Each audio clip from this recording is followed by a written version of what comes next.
Dios te bendiga, soy el pastor Gabriel Peña del Ministerio Casa de Bendición. Contento de una vez más poder reunirnos en esta plataforma para así compartir el mensaje de la palabra de Dios, esperando que tú, tu familia, sean grandemente bendecidos a través de estas palabras. Saludo a la iglesia Casa de Bendición, la iglesia que por la gracia del Señor pastoreamos. Reciban todos un fuerte abrazo en esta ocasión. De igual manera, todos los televidentes, ¿verdad?, que desde diferentes lugares del país y fuera del país siempre están conectados y forman parte de esta gran familia que es Casa de Bendición. Quiero compartir con ustedes hoy el libro de Romanos en el capítulo 13, versículo 11. Quiero que consideremos este versículo para tomarlo como fundamento para nuestra predicación de este día. Dice la Escritura: y esto conociendo el tiempo, que es ya hora de levantarnos del sueño, porque ahora está más cerca de nosotros nuestra salvación que cuando creímos. Amén. El libro de Romanos, al cual está dirigido a los cristianos en Roma, a la pequeña iglesia cristiana que había en Roma y a la cual Pablo le dirige esta carta, todo este libro de Romanos es sumamente interesante porque contiene la verdad de Dios para una cultura y una generación que era totalmente gentil. Era diferente a la tradición de los judíos. Roma era totalmente una cultura gentil y se consideraba gentil todo aquel pueblo que no era pueblo judío. Ahí entramos nosotros, dentro de lo que es el pueblo gentil, es decir, nosotros no somos por linaje natural, nosotros no somos descendientes de las 12 tribus de Israel. Por ende, nosotros somos pueblo gentil.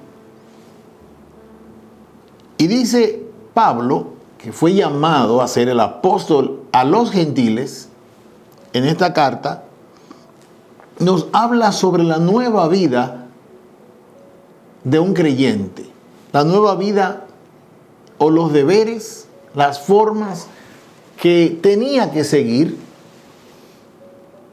un nuevo creyente en la fe en Jesucristo. Lo primero que vemos aquí es que nos dice Pablo, conociendo bien el tiempo. Es importante que los cristianos, cada quien en su edad, cada quien en su momento, cada quien en el momento histórico, en el contexto histórico en el que le ha tocado vivir, esté bien consciente de la realidad de su tiempo. No es lo mismo 20 años atrás que ahora. No es lo mismo 10 años atrás que ahora. Yo le diría, no es lo mismo 5 años atrás que ahora, sobre todo con la velocidad de estos tiempos. Una velocidad vertiginosa, como se van desarrollando las cosas, como van apareciendo cosas nuevas que vuelven obsoleta cualquier eventualidad. Pablo le habla a los romanos sobre los deberes, sobre la nueva vida en Cristo que debían de seguir estos nuevos creyentes gentiles. Y concluye en el capítulo 13 haciendo mención de lo que quiero hablarte hoy. Te quiero hablar sobre una realidad, una actitud y una verdad esperanzadora. Conociendo el tiempo, no podemos andar nosotros desfasados, viviendo un tiempo como si no lo estuviéramos viviendo. ¿Qué podríamos decir nosotros de este tiempo que estamos viviendo? Bueno, varias cosas. Uno concerniente a lo que tiene que ver con el mundo y otro concerniente a lo que tiene que ver con la iglesia. Con respecto al mundo, me refiero al sistema, ¿ok? Cuando estoy diciendo el mundo, me estoy refiriendo al sistema de cosas en la cual nosotros nos desarrollamos. Nosotros vivimos en un mundo que está al revés. No hay que ser profeta, no hay que ser vidente para saber que estamos viviendo un mundo en un pleno caos. ¿Por qué en un pleno caos? Porque las cosas se han distorsionado hasta un punto de volverse caricaturas. A ver si usted me entiende. Una cosa es, y estamos claros de que los tiempos nunca van a ser iguales. Siempre ha habido maldad, siempre ha habido violencia, siempre ha habido esto, siempre ha habido aquello. Pero fíjese, nunca como ahora. La maldad ha subido a los niveles más altos de la historia del hombre. Todos los niveles. Es como si un enfermo se le suben todos los niveles, el colesterol, la diabetes, todo se le dispara. El mundo está grave. Ya le llaman a lo malo, le llaman bueno, a lo bueno le llaman malo. Lo que hace 10 años era algo, vamos a decir, que caía dentro de lo que era un aspecto conservador, ya no es conservador. Y esto no se refiere, fíjese, esto no se refiere a la edad de la gente y eso, no. Aún los mismos jóvenes se dan cuenta que al paso o al cabo de 5 años las cosas han cambiado tanto que ellos mismos, los mismos jóvenes, dicen, pero ¿y qué es lo que está pasando? Que vivimos en un mundo totalmente desconfigurado, un mundo en un desorden y en un caos sin precedente. Ahora, esto por un lado. Por otro lado, nosotros tenemos una iglesia, en términos generales, adormecida. Una iglesia conformista. Una iglesia que no le parece que no le están importando los mismos intereses que su Señor. A ti y a mí no tiene que interesar lo que a Dios le interesa. A ti y a mí no tiene que importar lo que a Dios le importa. Porque para Él trabajamos, por Él vivimos. Entonces, hay que conocer bien este tiempo. Y esa es la realidad. Esa es la cruda realidad que nosotros estamos viviendo. Un mundo en desorden y en sentido general, una iglesia adormecida, una iglesia anestesiada. Te digo iglesia y mundo para que tú me entiendas que cuando yo te hablo de la iglesia, te estoy hablando de la gente que está llamada por Dios a hacer que las cosas en el mundo no sean como están. Ahí entramos tú y yo. Ahí entramos nosotros que, por gracia y misericordia de Dios, queremos que todo nuestro derredor, que todo lo que nosotros nos movemos, todos los lugares donde estamos, sean afectados, sean bendecidos por la bendición con que nosotros somos de parte de Dios, como cristianos. Entonces vemos mis amados, que esta es la triste realidad. Iglesias que parecen clubes sociales, un evangelio muy por encimita, una iglesia que no quiere compromiso, gente que no quiere comprometerse en favor de los perdidos, en favor de los necesitados, en favor de lo que Jesús hizo el sacrificio en la cruz. La segunda cosa que nos dice Pablo aquí, segundo aspecto, nos dice que es ya hora de levantarnos del sueño. Fíjense, cuando dice aquí la palabra hora de levantarnos del sueño, tenemos que entender entonces que hay un pueblo adormecido, que hay un pueblo anestesiado, al cual Pablo dice, necesitamos levantarnos del sueño, necesitamos despertar, necesitamos sacudirnos, no podemos seguir adormecidos, no podemos seguir nosotros como que no está pasando nada, no podemos seguir corriendo en la disensión en que corre la gente que no tiene a Dios. No es posible, no podemos seguir en eso. Dice el apóstol que es hora ya de levantarnos del sueño. Hay un rol que tenemos que jugar. Y hay un testimonio que tenemos que dar. Cuando hablamos de levantarnos del sueño, yo quiero que tú entiendas algo. ¿Cuál es el rol que está llamado a jugar la iglesia? La Biblia dice en Primera de Pedro, capítulo 2, versículos del 9 al 10, de la manera siguiente. Ahí nos habla sobre el rol que debe de jugar la iglesia. Fíjate, dice, nosotros somos, dice el apóstol Pedro a la iglesia, nosotros somos linaje escogido, real sacerdocio, nación santa, pueblo adquirido por Dios, para que anuncien las virtudes de aquel que los llamó de las tinieblas a su luz admirable. Me encanta esa última palabra. La gente que Dios llamó, estando en tinieblas, a estar en luz. Yo no sé si usted se identifica. Yo me identifico con esta parte. Yo me identifico con esa parte.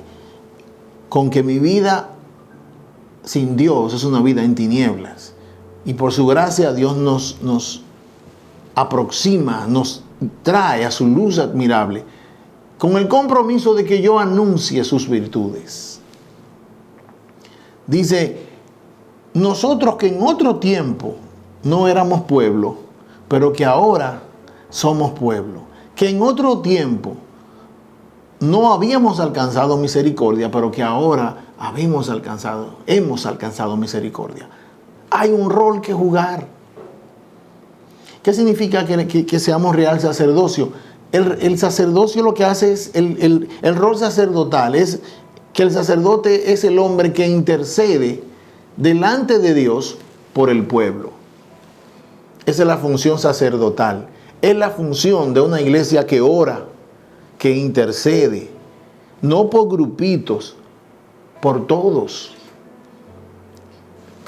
El rol sacerdotal de la iglesia hace que la iglesia ore por todas las personas, por los presos, por los enfermos, personalizando las cosas por tus amigos, por tus profesores, por tu compañero de trabajo. Eso es rol sacerdotal. En la casa, el padre, por su esposa, por sus hijos. Rol sacerdotal.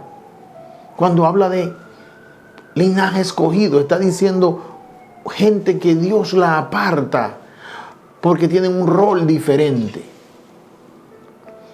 Tenemos que levantarnos del sueño, como dice el apóstol, y entender que nosotros tenemos un rol que desempeñar.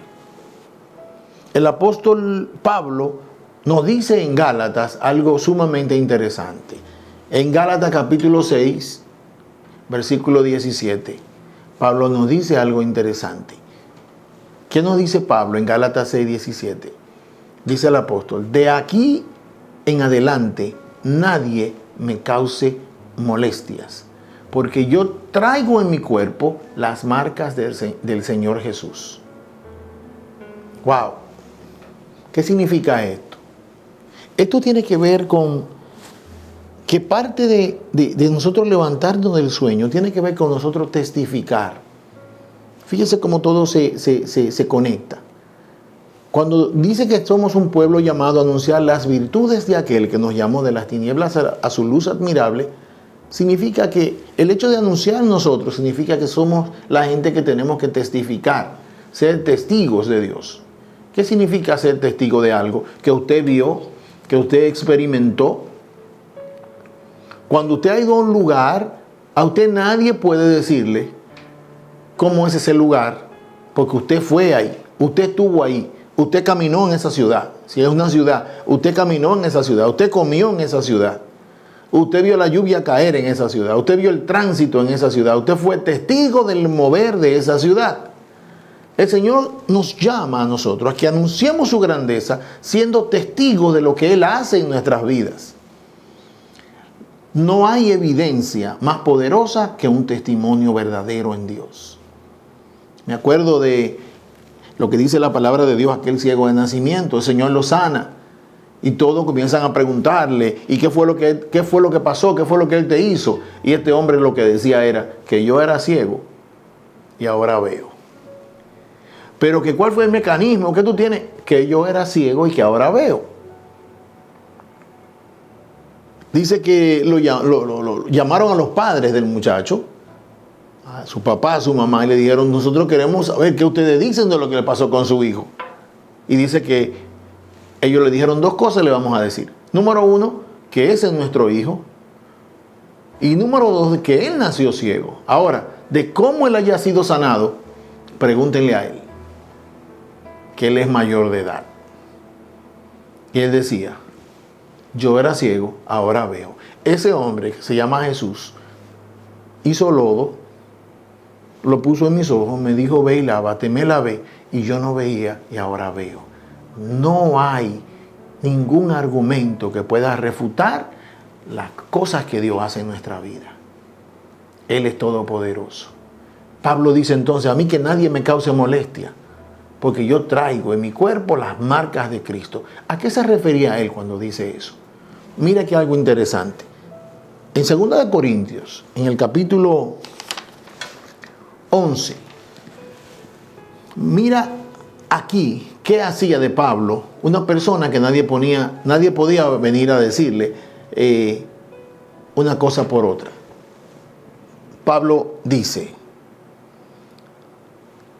son ministros de Cristo, yo más. Y ahí comienza el currículum de Pablo en cuanto a los procesos en Dios. Dice, en trabajos más abundantes, en azotes sin número, en cárceles más, en peligros de muerte muchas veces. De los judíos, 5 veces he recibido 40 azotes menos 1. 3 veces he sido azotado con varas, 1 vez apedreado, 3 veces he padecido naufragio, 1 noche y 1 día he estado como náufrago en alta mar. En caminos muchas veces, en peligros de ríos, en peligros de ladrones, en peligros de los de mi nación, peligros de los gentiles, peligros en la ciudad, peligros en el desierto, peligros en el mar, peligros entre falsos hermanos, en trabajo y fatiga, en muchos desvelos, en hambre y sed, en muchos ayunos, en frío y en desnudez, y además de otras cosas, lo que sobre mí se agolpa cada día, la preocupación por todas las iglesias. ¿Qué es lo que Pablo está diciendo? Señores, yo he vivido un proceso en Dios. Yo he vivido un proceso en mi vida en el cual he visto a Dios en cada uno de ellos. Es muy fácil cuando la gente te ve a ti en un buen vehículo, en una buena casa, o qué sé yo, en algo, y comienza la gente a hacer juicio. Hoy, ¿de dónde? ¿Y por qué? ¿Y cómo fue eso? Cuando no saben el sacrificio que tú tuviste que hacer para tú tener lo que tú tienes. Es muy fácil señalar. Es algo así como lo que Pablo está diciendo. Qué fácil ahora es decir, el apóstol Pablo aquello. Miren todo el proceso de mi vida. Y es por eso que entonces él dice, de aquí en adelante, a mí que nadie me moleste, porque yo tengo sobre mí el testimonio de haber trabajado, de haber vivido para con Dios. Ese es nuestro rol. Eso tiene que ver con el testimonio que dar, con el rol que jugar. Tú y yo debemos de construir historias en la cual Dios sea el protagonista, no tú ni yo. Ya esos testimonios de tú decir, cuando yo no conocía al Señor, yo fumaba esto. Cuando yo no conocía al Señor, yo me bebía esto. Señor, eso no edifica. Señora, eso no edifica. El nuevo tiempo de Dios para tu vida es que tú anuncies las virtudes de donde Dios te sacó, lo que Dios ha hecho contigo. Maravilloso. Eso va a traer a tu vida bendición y va a bendecir al que te escucha. Porque eso es lo que más hay ahora. En medio de este mundo, lo que más hay ahora, ¿sabe qué es? Personas necesitadas de escuchar palabras de esperanza y de fe. Por último, dice el versículo 11 que leímos de Romanos capítulo 13. Porque ahora está más cerca de nosotros nuestra salvación que cuando creímos. Y aquí lo que te quiero decir es que aquí vemos una verdad esperanzadora. ¿Cuál es esa verdad esperanzadora? De que en medio de todos estos procesos hay un final feliz. Hay un final feliz para el que le sirve a Dios. Hay un gran final. La película acaba con un final bueno. Tú sabes que a veces hay películas que acaban con unos finales catastróficos. Y se queda la gente en el cine. ¿Y este final qué pasó? ¿Murió el protagonista? No murió. Quedó en la historia tuya y de Dios, mía y de Dios. La historia termina bien. Es sumamente importante que nuestra historia en Dios termine bien. Tú me dirás, es que yo he pasado tanto. Usted no se imagina, tú me dirás, por todo lo que yo he pasado. Voy a terminar con esta cita. El libro de Romanos, en el capítulo 8, versículos 37 y 38. Mira lo que dice. Antes, en todas estas cosas, es decir, todos estos procesos en Dios, somos más que vencedores por medio de aquel que nos amó. Ese es Jesús. Por lo cual estoy seguro que ni la muerte, ni la vida, ni los ángeles, ni los principados, ni las potestades, ni lo presente, ni lo porvenir, ni lo alto, ni lo profundo, ni ninguna otra cosa creada nos podrá separar del amor de Dios que es en Cristo Jesús, Señor nuestro. Qué verdad tan esperanzadora, que no hay proceso, no hay crisis que nos separe de su amor. Quiero, al término de esta reflexión que he tenido hoy, orar. Y quiero llamar la atención de los cristianos que están anestesiados, los cristianos que están esperando que la voz de Dios venga a su vida para comenzar a trabajar. Esa llamada se produjo hace mucho tiempo, tengo para decirte. La gente que está esperando un tiempo preciso para comenzar a trabajar para Dios. Cuando Dios me llame, dicen algunas personas. Cuando Dios me toque. Bueno, ¿qué más tú querrás que haga Dios por ti? Si ya se produjo esa llamada. Si ya ese toque hace mucho tiempo que te lo han estado haciendo. Pero tú estás anestesiado y no lo sientes, no entiendes. Quiero recordarte que hoy Él sigue llamándote para que salgas de las tinieblas a su luz, para que suelte todo aquello que te ha mantenido en una vida alejado de Dios, a que entres a la recámara secreta de Dios, donde eres bendecido, donde eres guardado, donde eres cuidado. Quiero llamar la atención de aquellos que en medio de un proceso difícil que se encuentren, se aferren a la verdad esperanzadora de que aquel que nos amó ha dicho que en Él somos más que vencedores. Oro por ti en esta hora. Padre eterno y Dios todopoderoso, gracias te doy en esta hora. Muchas gracias por tu amor, por tu misericordia. Y vengo, Señor, y me uno a la oración de este hombre, de esta mujer, que no entiende lo que está pasando en su vida, que no encuentra respuestas, sino que el proceso lo ha confundido, el proceso en su vida lo ha turbado, la ha turbado. Señor, en esta hora, que la luz de Cristo, a través de esta palabra que hemos compartido, alumbre y despierte el entendimiento, Vuélvete a Dios. Despierta. Vuélvete a Él. Incluye a Dios en tus planes. Vuelve a hacerlo. Y vas a ver los cambios relevantes que van a pasar contigo. Comienza hoy. Y dile, Señor, entra a mi vida. Cámbiame. Ayúdame. Permíteme retomar el camino que tú has trazado para mí. Y te doy las gracias por Jesucristo. Mira aquellos cristianos que llamándose cristianos están adormecidos, están como sal sin sabor, están ajenos al tiempo que estamos viviendo. Despierta a tus hijos, despierta a la iglesia, despierta a los hombres y las mujeres que traen las buenas nuevas para esta generación. Ayúdanos en el nombre de Jesús. Amén y amén. Dios te bendiga, Dios te guarde y hasta la próxima ocasión.